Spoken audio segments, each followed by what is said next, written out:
Hello guys, welcome back. ఇంకో garden to table recipe చూద్దాము. So first organic సొరకాయ అనమాట మన చెట్టు నుంచి హార్వెస్ట్ చేస్తున్నాను. సో ఇది తీసుకొని వెళ్ళి కర్రీ చేద్దాం ఇప్పుడు.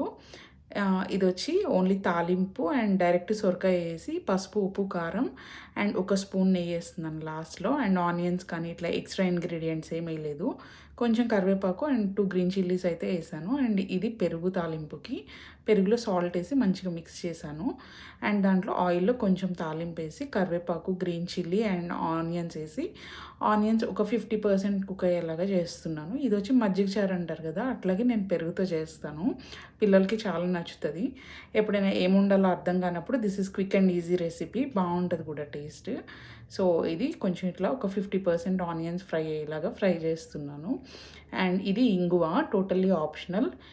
కావాలంటే వేసుకోవచ్చు, లేకపోతే అవసరం లేదు. సో నేనైతే కొంచెం వేసిన ఫ్లేవర్ బాగుంటుంది అని. అదంతా తీసి ఇట్లాగ మనం పెరుగులో మిక్స్ చేసుకోవడమే. చాలా టేస్టీగా ఉంటుంది, ట్రై చేయండి ఎప్పుడైనా. సో ఇవాళ డిన్నర్ వచ్చి వైట్ రైస్, కొంచెం మామిడికాయ పచ్చడి అండ్ సొరకాయ కర్రీ అండ్ పెరుగు తాలింపు. That's it.